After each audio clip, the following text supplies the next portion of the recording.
Manchester City were top of the table on goal difference. They were tied on points with their city rivals Manchester United.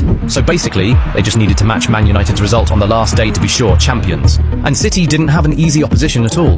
They had to face a QPR team that was just one place above the relegation zone, and so desperately wanted to avoid the drop on the last day. City had not won the league for 44 years, and they wanted to make history so badly. And of course, it would be even sweeter if they managed to do it at the expense of their arch-enemies, Manchester United, especially with Sir Alex Ferguson still in charge. The Scotsman, a couple years earlier, had dubbed Man City the noisy neighbours and said that City would not challenge United's supremacy in his lifetime. We have a neighbour, and sometimes neighbours are noisy.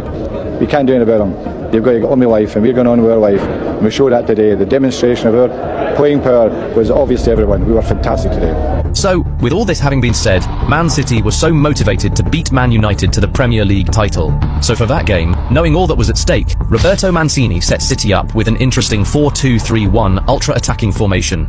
Carlos Tevez was leading the line, Sergio Aguero was just behind him, while David Silva and Samir Nasri were manning the flanks. Gareth Barry and Yaya Toure sat just in front of a defensive line of company, Lescott, Clichy and Zabaleta, the man who would open the scoring that day. And of course, Joe Hart was in between the sticks. Man City fans would have loved a bright start to put their minds at ease, but that wasn't the case. They came close several times, but never actually managed to break through.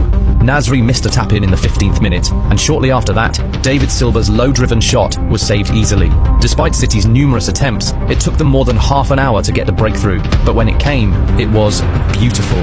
Pablo Zabaleta was a real threat from the right flank. He first tried to find Tevez with a cross, but that was blocked. However, the tricky passing and movement between him, David Silva and Yaya Toure that followed led to the opening goal of the game in the 39th minute.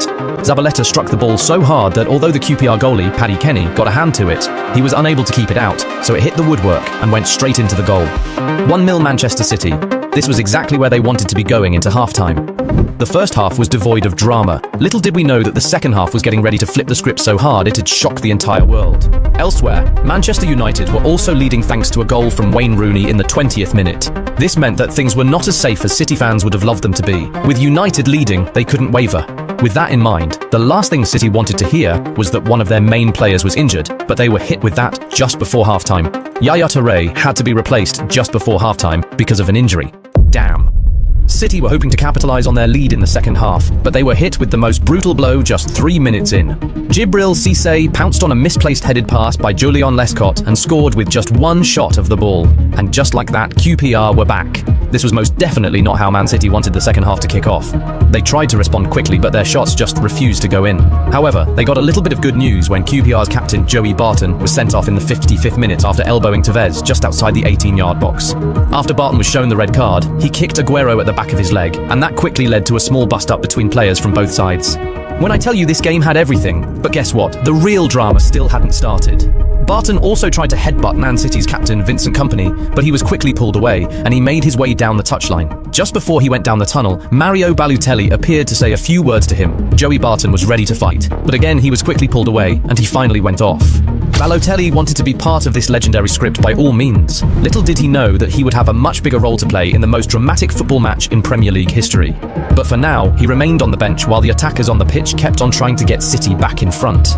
Tevez came so close with a really powerful shot which Kenny saved. It came back to Aguero, who quickly played a shot which the keeper fluffed, but was able to stop from going over the line just in time. This was getting so frustrating for Man City, especially because Man United were still in front in their game against Sunderland, and time was ticking away rather quickly. But it was about to get even worse for the blue half of Manchester. In the 66th minute,